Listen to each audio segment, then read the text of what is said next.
Open the pod bay doors, Hal. I'm sorry, Dave. I'm afraid I can't do that. What would you do with a brain if you had one? Do? Why, if I had a brain, I could... Miles per hour. I could while away 46, 56 degrees.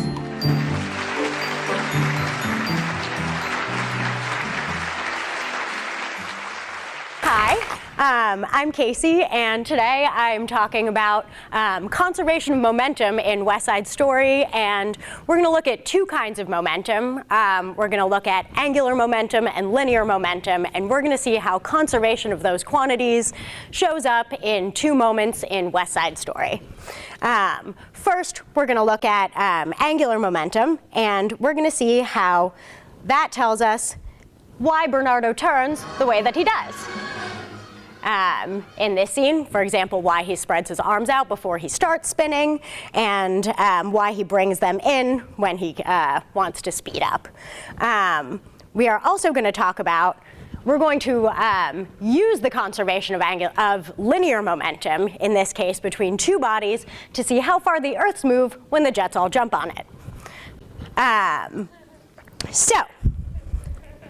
Before we do any of that, we need to talk about what momentum is. So momentum, according to Newton's first law, is the tendency of an object in motion to stay in motion. I like to think of it as how hard it is to stop an object that's moving. That would get into Newton's second law, which describes momentum as a force times an amount of time.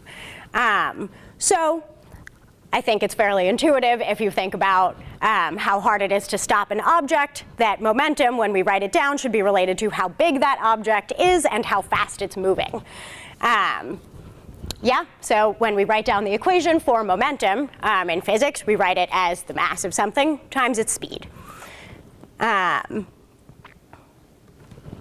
Angular momentum is the second type of momentum that we're going to talk about, and this applies to spinning objects, so objects that do things like that. In this case, we need to take into account the radius of the movement of the object, so how far away is this ball from where I'm spinning it? This will factor into the momentum in a sort of non-intuitive way, but if you think about how much it would get hurt to be hit by an opening door, I think you would rather be towards the hinge of the door than towards the outside. You may also have noticed when you try to open a door near the hinge versus near the outside, it's much more difficult to open that door near the hinge than it is near the outside of the door. That's because if you have a certain amount of, if you want to achieve a certain amount of angular momentum, if I want those two quantities to be equal, but I'm at a smaller radius, I'm going to need to inject a larger speed to achieve the same angular momentum for that object. So in this case, you can sort of see the relationship pretty easily between the radius and the speed of this ball. If I pull this ball in closer, actually it's getting caught on my hand, it speeds up when I make that radius smaller, and it'll slow down as I let that radius get bigger again. So now that we know what momentum and angular momentum are, we can talk about what it means when they're conserved. So conservation of a quantity means that that quantity, in this case momentum, is not going to change. We call that invariance. So if I'm talking about conservation of momentum for just one body, it means that before I do something, the amount of momentum or angular momentum I have is going to be equal to the amount of momentum or angular momentum I have after I do something. In the case of two bodies, it means kind of the same thing, but in this case, it is the total momentum of the two bodies that is conserved. So if we start with zero momentum, as we're going to do in our example, it means that the momentum of one object is going to be equal to the momentum of the second object. So in this way, conservation connects to invariance, which is essentially that quantity staying the same. That's the physics word that we use for it. So why? Why does that happen? And in what cases is this true? conservation of a quantity is intimately connected to symmetry. This is called Nutus Theorem. You may have heard of it. And what it fundamentally means is that I can't have any external forces or torques in the case of angular momentum, which is a rotational force, acting on my system.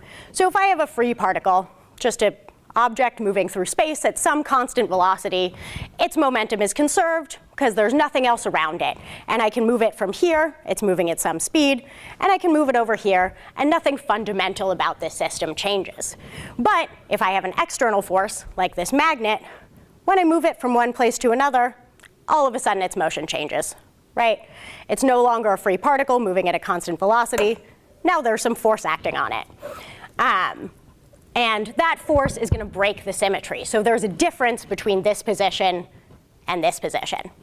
But if I pick up my whole system and move it together, then momentum is still conserved because there's nothing around outside to interfere with that. So symmetry for that system can still be maintained. Similarly, for angular momentum, if I have a spinning body and no external force is acting on it, I'm going to rotate this nice and slow, the symmetry in this situation to correspond to conservation of angular momentum is rotational symmetry. So it doesn't matter if I'm looking underneath this and I turn around which angle I'm looking at it from. I can't tell any difference. But if I have an external force acting on my system over here, you can see how this is now jiggles and hops when I spin it around. And therefore, this position, this angle, is different from this one. And you can see a difference. You can tell where this is. And we no longer have that rotational symmetry present in our system. Therefore, the angular momentum is no longer conserved. But again, if I pick up my whole system and rotate that, that system would still have angular momentum conserved because you can't tell how you're looking at it from each angle.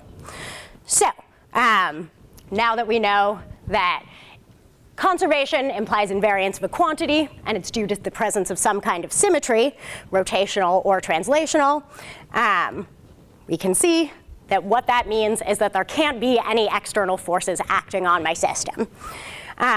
So first, we're going to look at Bernardo spinning, and we're going to talk about angular momentum for a one-body system. In this case, angular momentum is not actually conserved because there is an external force acting on Bernardo. It's friction between his foot and the floor. So what Bernardo does when he tries to turn is maximize the amount of angular momentum he has for as long as possible so that he can spin faster for longer, turn, I suppose the technical term, so that he can turn faster for longer and look better dancing. So we're going to look at Bernardo one more time. Here he is. You'll notice that before he starts turning, he spreads his body out.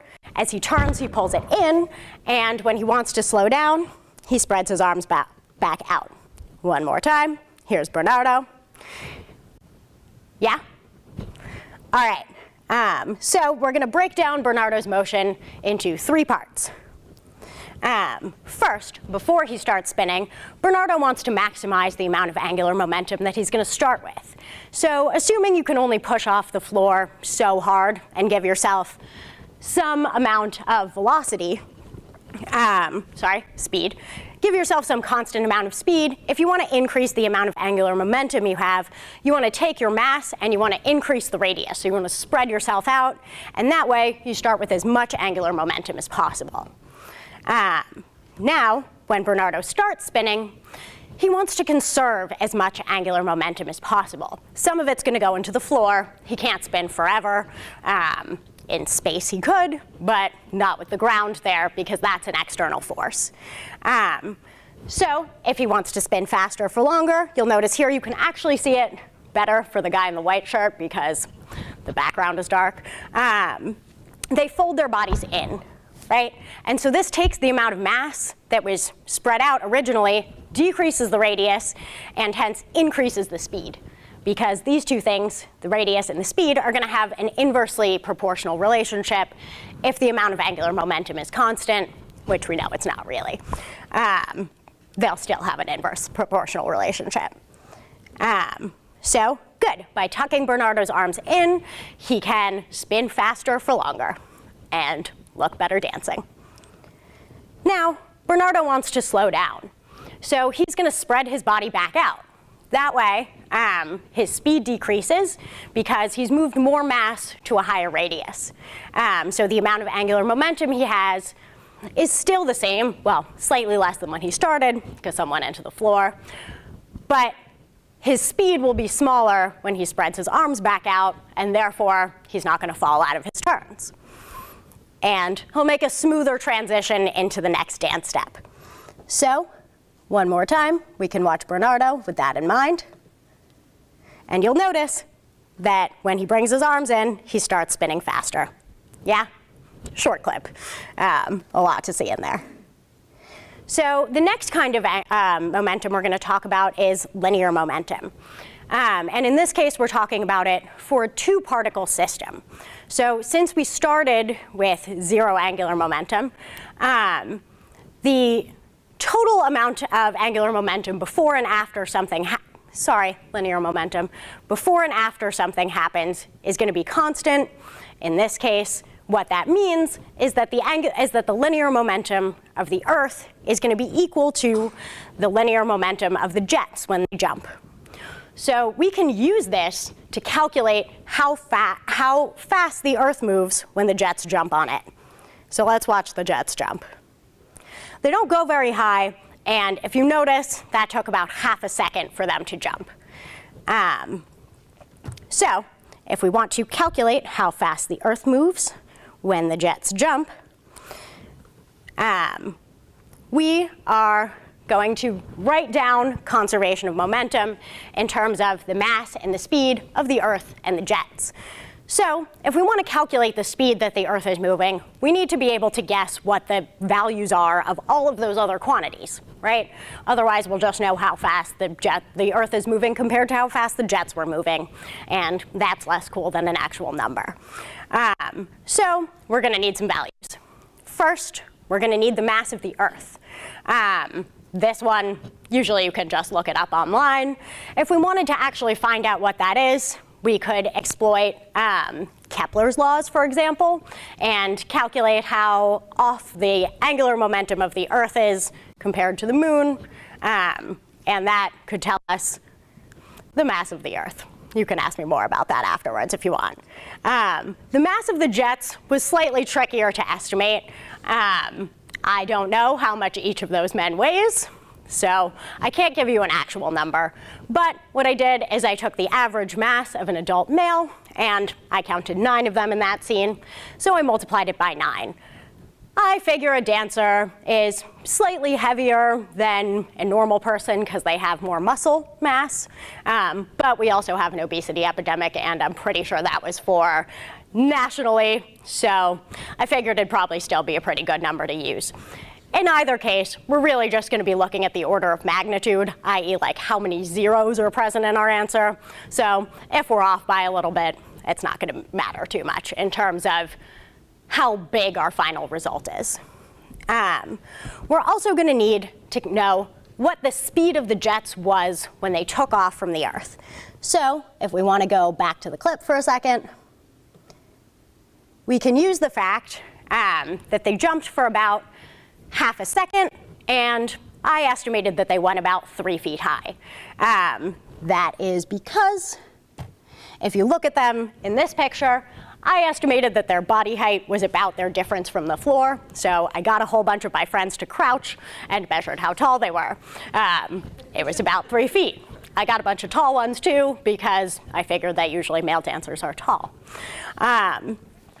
So they went about 3 feet in a quarter of a second, right? It took them about half a second to do the whole jump. So that would have meant it took about half that time to get to their maximum height.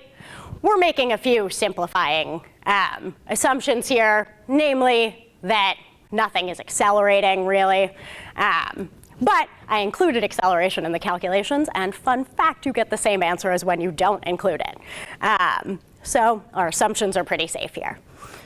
In this case, then, that makes the speed of the jets, if we take distance is speed times time, we can work out that the speed of the jets will be about 3 feet in 0.25 seconds, which makes their total speed 12 feet per second, which seems pretty fast to me. I suppose that's what they train you to do when you dance, but imagine jumping 12 feet in 1 second. This is their initial velocity that they take off from the Earth from. Of course, their velocity at the top of the jump is 0, so it's an estimate.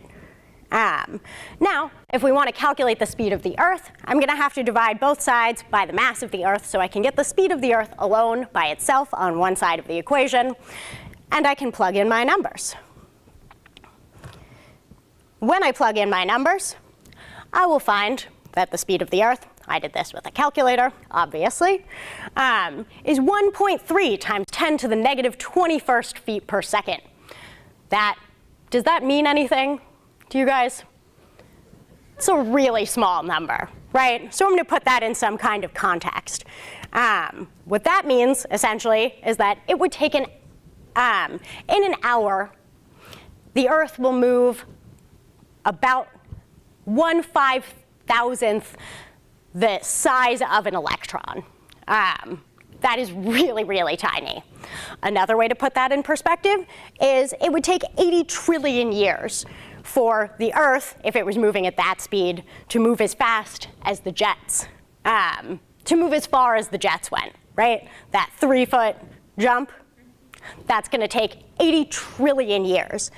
That is about 5,000 times the age of the universe. So it would take a really long time for the Earth to move even a little bit. This is great because if you guys all got up and jumped right now, you could try it. You don't want to knock the Earth off of its orbit. So we are all very grateful for our conservation of linear momentum acting as it does, and for the fact that we are very small compared to the Earth. I think XKCD did a short investigation of this, and if you took the entire world population, put them in Rhode Island, and everyone jumped at the same time, the Earth would move about the diameter of a proton. So much bigger than an electron, a little bit. Which actually seems about in keeping with these results. So I think we've got a pretty good estimate here.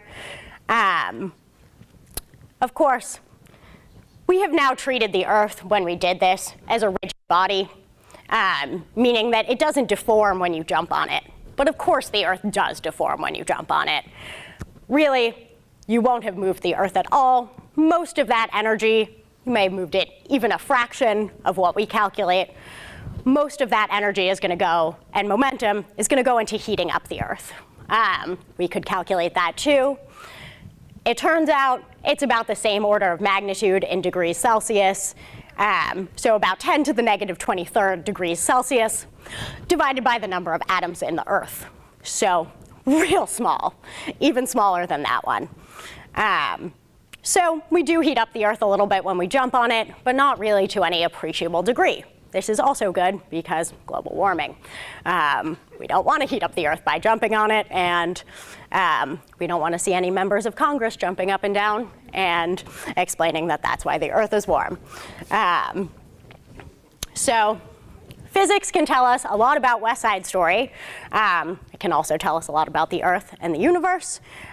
In this case, we've seen how two kinds of momentum, angular momentum and linear momentum, between one body and two bodies, can, in one case, explain how someone does something, why they're doing what they're doing. In another case, we can assume that that quantity is conserved, and we can see what it tells us about other consequences. That doesn't tell us why the jets jumped as high as they did, but it does tell us some other cool stuff surrounding the consequences of the jets jumping. Good, so I think, anybody got any questions?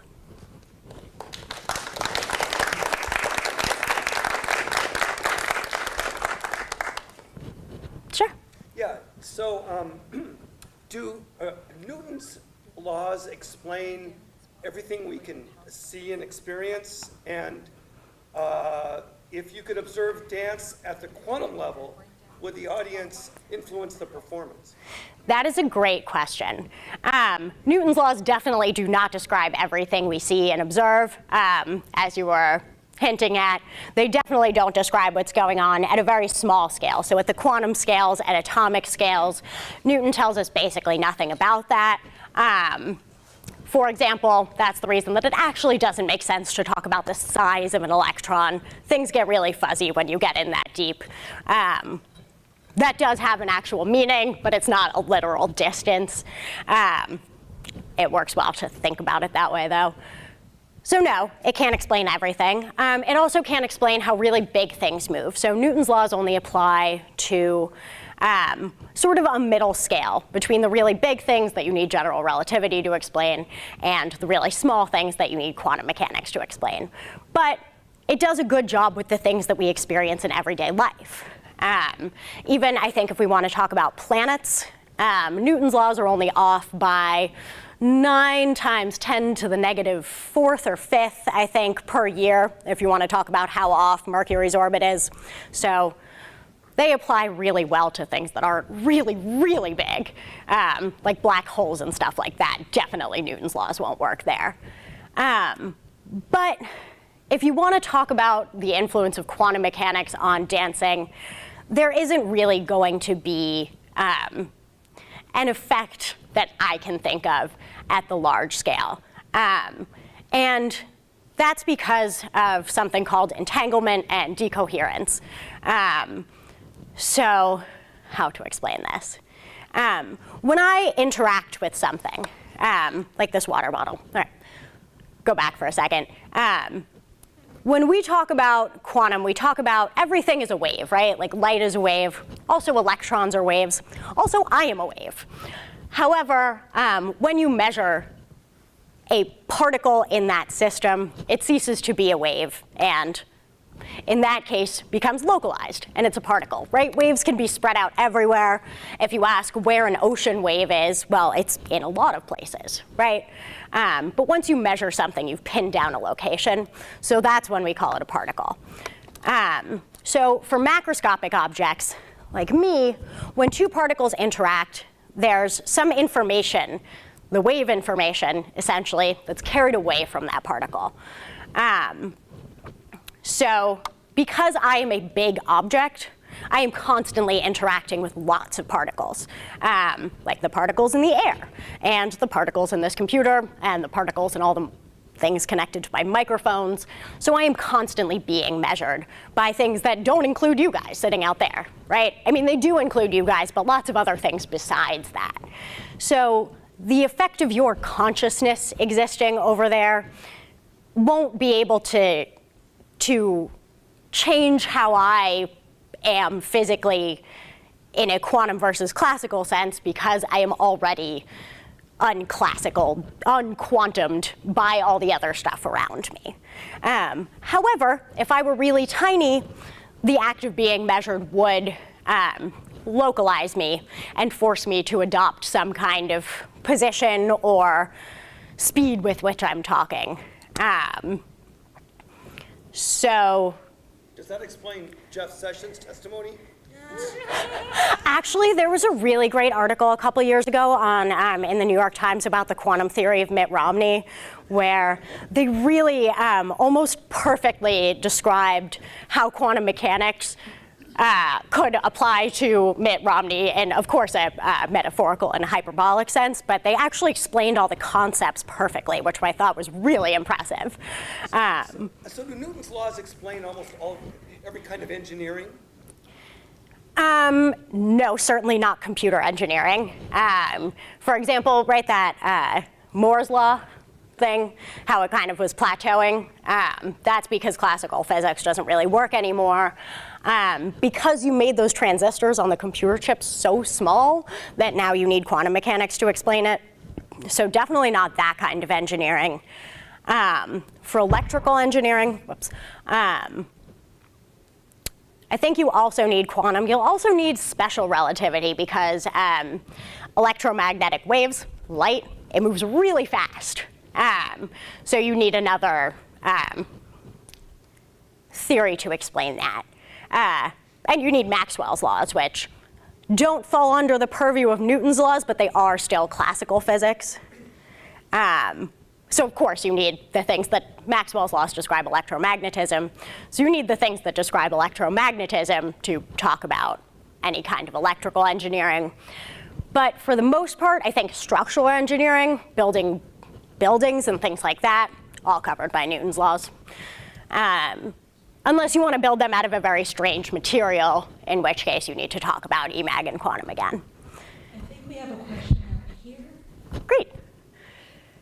So when the jets leave the planet Earth with a 3-foot leap, do they reduce the mass of the Earth? No. I don't think so. I'm trying to think of, sure, maybe a teeny tiny bit, because some dust particles that you may have considered part of the Earth before would be stuck to their shoes. But we used the fact that the mass of the Earth stays constant in our calculations to figure out how far it moves. So no, I don't think they could possibly jump fast enough to like knock any particles from the Earth into space or anything like that. So we can say that the Earth's mass stays constant.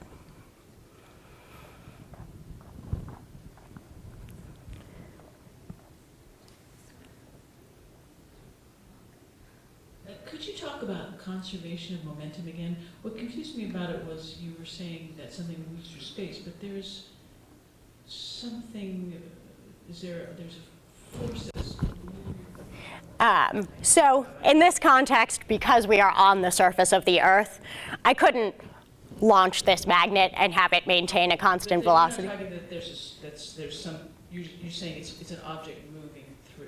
And the conservation, the word conservation is used to mean that it is not losing any energy as it moves. Momentum, yes. Okay. So the part that was confusing is that it's not actually moving freely through space in this case. Is that right? That there was some, it's looked as though there was some force that was moving and then it was coming up, and that force was constant. But you're not saying that there is a force moving, acting upon it. I'm saying that in theory, there would have been no forces acting on it if this was just a particle that was moving through space freely. But because there's gravity from the Earth, in order to simulate that situation, I have to move it with my hand. But I can move it at a relatively constant velocity. That was a good question. Yes, this is not literally no external forces are acting on it, but because I'm holding it up, the sum of the external forces is 0. Also, if I throw this magnet, whoops, its horizontal velocity will stay constant, but its vertical velocity will change because of the acceleration of gravity. So if I hold it up and I move it, because I can't just throw it, it is analogous to the particle moving freely through space. If I gave it a kick and then let it go, it would act very similarly. But yeah, I can't actually show you that in this planet, on this planet. Thank you. Good question.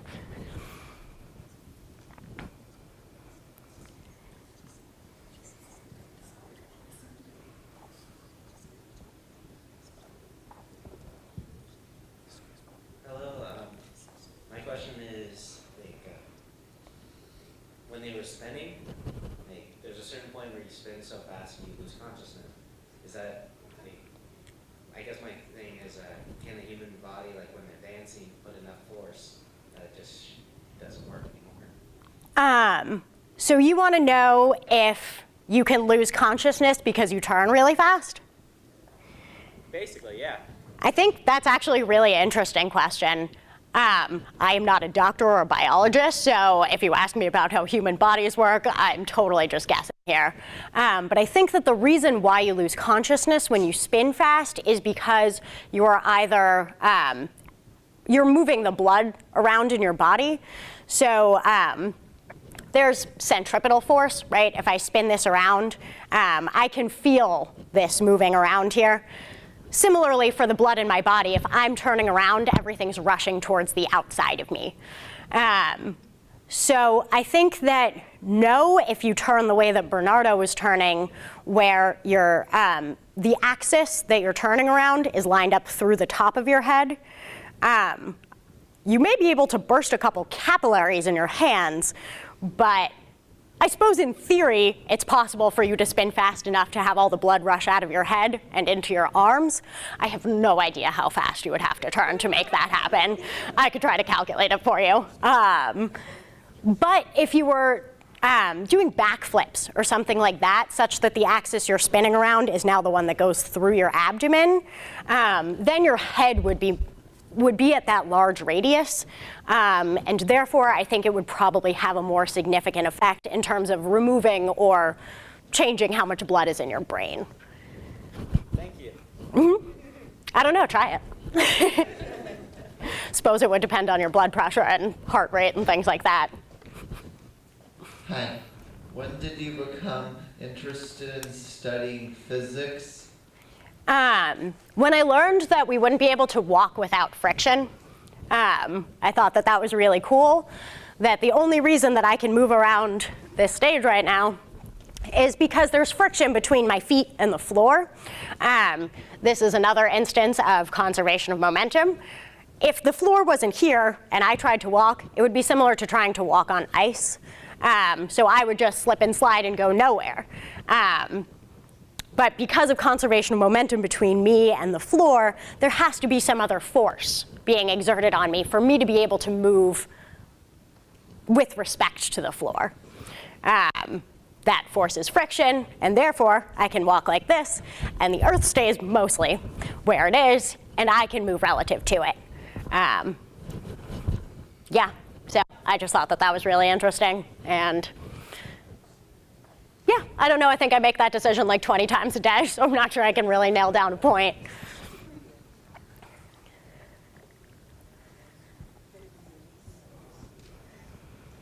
Hi, you've given us some great examples of how mechanics can help us understand what dancers do.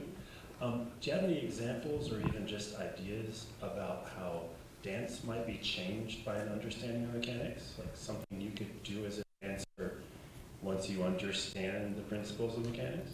That's a really interesting question. I did gymnastics for a couple years, and when I was trying to learn how to vault, I actually thought I was in physics class at the time, and I had just learned about conservation of angular momentum, and it helped me understand how much I want to fold up my body when I'm at the top of that jump so that I can land with my feet on the floor and not my head. So in that case, absolutely. I think just an intuitive understanding of, especially in terms of conservation of angular momentum, it can help you understand what the best way to move your body is to achieve that kind of result. For example, like why Bernardo turns like that. I also think that it could probably help you explain at what angles you want to apply force to the floor in order to reach a certain height. Or what the best angle to catch someone would be if they were like doing a leap and falling into your hands. In that case also you would have conservation of momentum, and it might help you figure out what the best angle is to put your arms at so you reduce the force on them and on you. Can I think of any other good ones? I'm not sure. That cover the question? Excellent. Thank you so much for coming, and everyone give Casey a big round of applause.